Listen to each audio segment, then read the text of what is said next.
The Tower of God anime brought a lot of new people into the Tower of God community. Some of them are waiting for season 2 of the anime, others jumped right into the comic and they kept reading, and maybe you're one of those people. Either way, I've heard some people talking about Bom as a protagonist and whether or not he achieves his goal as the main character of the story. I've heard some people talk about how Bom is a bland protagonist and boring and he doesn't do enough and he has no character, and I do understand these people, as Bom in season 1 is someone who is basically the replacement for all of us watchers, right? We're entering this new world and experiencing it through Bom. Bom is much more of a passive protagonist and all of these things are happening to him. But I'm here to talk about how this form of storytelling actually works perfectly for Tower of God, and I think that the way that the author wrote Bom's character in season 1 was completely intentional, and it actually gave us a perfect protagonist, in fact, for season 1. When I say perfect, I don't mean that Bom as a character is flawless or the way the author handled it is flawless, but that the role he filled was exactly the role that the author intended. If you like Tower of God content, then be sure to subscribe because there's a whole lot of it on the channel. We also make other anime content. I'm starting to branch off more and more, talking about other comics like Solo Leveling and anime like Attack on Titan and Jujutsu Kaisen. So definitely subscribe and like this video if that's the kind of content you want to see in the future. So at the end of the day, Bom is definitely not as interesting of a character as the others, right? You have Kun, who's from one of these great families, and he's got this suitcase that can do a whole lot of things, and he has these grand goals. You have Rak, who's a crocodile, right? And he has this mysterious passion, and we don't know what he's really climbing for. Characters like Shibisu and Hots, they have these histories. Anak with her whole princess thing, and Dorsey, right? These characters are a lot more interesting than Bom, who as far as we know is just a kid who got wrapped up in this world.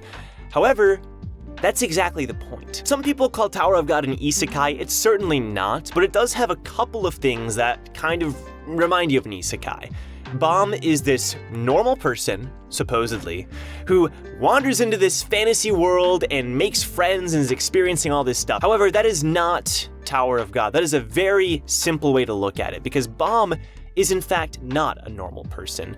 And it's not that, oh, he has superpowers. No, Bom is someone who doesn't remember anything. He was someone who just, all he remembers is this cave.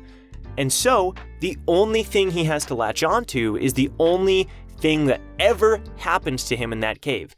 Because before, he knew nothing of the world. He never knew light or anything. He just laid there and never knew who he was, why he was there. He didn't know how to do anything. Rachel shows up and teaches him virtues. And this is why it makes sense in story, right? So not just the writing, we can get to that, but in the story, Bom is someone who is very easy to mold, because we know that Bom has a history, and his history is deeply connected to the Tower. I won't spoil anything for people who haven't watched past season 1 of the anime, but Bom has a deep history with the Tower, but we don't know that, right? And Rachel doesn't, who knows if Rachel knows that? She's shaping him. Bom is someone who needs shaping and he needs to be taught, and she does that. And so that becomes Bom, right? Before, Bom was a husk. He was a no one. He didn't know anything. And so the things that Rachel teaches him and shows him, that becomes Bom. So at this point, Bom is essentially like an infant or a child who doesn't know anything, except infants and children, they start to learn about the world, and they learn that if they cry, they can get things they want. Bom doesn't know any of that. He is more of a husk than anything. And so when Rachel leaves, it makes sense that he chases after her, but ultimately and overall, it makes perfect sense that this individual acts the way that he does in the Tower, because virtue is the only thing he'd been taught. Don't betray people. Don't be mean to girls. Don't lie. Be kind, right? And so that's what he does while chasing after Rachel. You know, he knows I have to be kind and I can't be mean, and you know, he struggles to even lift up a sword and fight because it just goes against his nature. And his nature is not the nature of a regular human being. And because of that, his nature, his good-hearted nature is exactly what draws people to him, because if you don't know, Bom is the only person, aside from Rachel, in the story that is from outside the Tower. Everybody else grew up in the Tower. Kun, Rak, Shibisu, they grew up in the Tower. They just didn't grow up in the inner tower, which is where the tests are held. And so for the first time, they see somebody who who isn't in the tower for power or money or revenge like these other people. He's in the tower for a pure-hearted reason. He's chasing someone. He's chasing the only person that matters to him because it's the only person he had ever known, right? It's literally his life. Think about it. It's his life, 100%.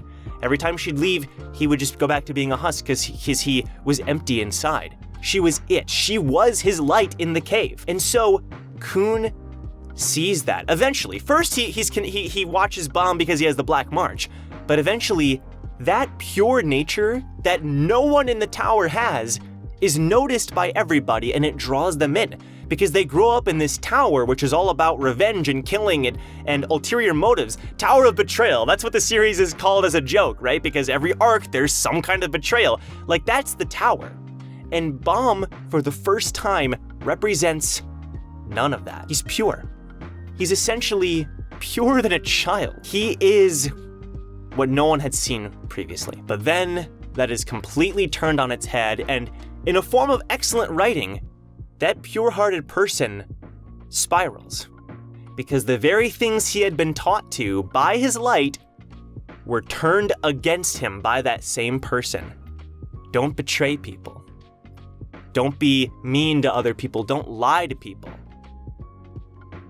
Rachel, that person, the only person in his life, flipped all of that on its head.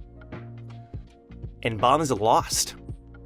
For the first time, he's actually experiencing doubt and frustration and hatred. He'd never experienced that before. He'd experienced sadness and loneliness, right? And loss with Ho. But for the first time, he's frustrated, and in the anime they don't handle this as well. That final scene, he had fallen down, Hwaryun finds him. In the anime, he's like, what happened? Oh, I gotta find out. And he's like the same Bomb. In the comic, he's screaming in anger and frustration, and he's lost. And he says, I don't know how to feel. What is this? Why? And the Hwaryun, of course, uses that and says, well, I'll take you up the tower, let's go, you know, and she says that, and that's how season 1 ends. The anime, no, it's Bomb has the final word. It's not nearly as good. That's when Bomb becomes his own person, right? Before then, he was the puppet, essentially, the husk that Rachel had taught things to, and he had his own quirks, his naivety, whatever. But like, essentially, that's when Bomb became our protagonist, right? That's when Bomb became a character. He was a character. I get he wasn't as interesting, but the thing is, that's exactly what the author was going for, because then the change happens and it's really well done. That's looking at it from a writing perspective and ultimately a character perspective in universe. Just because a character doesn't have this personality development or this quirk about them, or they're not as interesting, or they're a main character, oh, and they're special, you know, oh my gosh. To reduce Bomb's character to saying that the only thing that's interesting about him is that he's special and draws people in completely defeats the purpose of his entire character in the entire world that SIU is creating. Because Bomb isn't just a boring character that draws people in. Like a Gary Stu, I think that's the term that people use. It's like the male version of a Mary Sue. Bomb is so much more than that, because the way he draws people in and the way his character is written is all for an ultimate purpose. Season 1 is the prologue of Tower of God. It introduces literally like maybe 3% of the characters, 10% of the world, and 5% of the plot, right? Like, it's giving you a taste of everything. And season 2, I've always said this, is truly when the story starts. Now, that doesn't mean season 1's bad. I love season 1. I think season 1 has so much good about it, looking back. But ultimately, it is the setup for Bomb in particular. It's essentially Bomb's beginning, because Bomb was a husk who was taught these things. He exemplified the only things he knew because he didn't know how to feel any other way. And yet, he is someone who has these particular specialties. He was able to get into the tower on his own. He's able to use Shinsu very well, but the anime also kind of butchered that. Bomb isn't supposed to be that powerful at first, but he is special. But being special isn't what's making people draw to him and what makes people want to follow him. It's his pure heart, which has never been seen before. And the sad part about it is he loses that pure nature as time goes on. I'm not saying it goes evil or anything, but Bomb is no longer the same Bomb after what happens to him, and he has to discover, like, do I follow this person still? What choices do I have to make? Should I be sad, frustrated, angry, and how do I use that against other people? Who should I follow? How should I continue up the tower? Is it worth it? You know, and he gets caught up in this dark web in the tower. The tower wants to use him. You know what I mean? There's and I'm not going to spoil too much, but like that's the gist of it, is like people tend to want to use people who are pure-hearted and good-natured, and then that turns them into something that they're not. And it's really well done. I'm not giving it enough justice. That's me literally just blabbing and rambling and stumbling over words about how Bomb's character isn't meant to be this intricate person. Imagine we meet Bomb, our main character, and the story's the same, but him as a character, he's got all these complexities and stuff. It wouldn't make sense. He's someone who doesn't remember anything. All he knows is Rachel and the few things that she taught him. And so he gets wrapped up in this world, things happen to him, and then eventually he has to change because he realizes he can't be that kid anymore. And this is said, I don't know, 100 times in the story. The kid in the cave is dead. He's gone, right? And it's very well done. I absolutely love the way SIU does that. And overall, reducing Bomb to just a boring main character or a Gary stew, it erases all of the complexities that are hidden underneath it.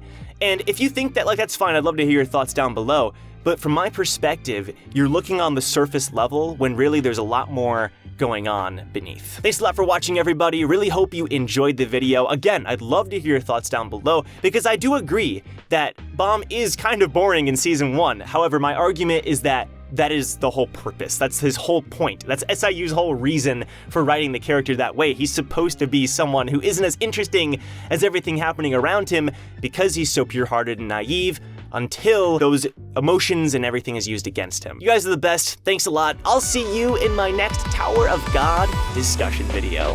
Take care.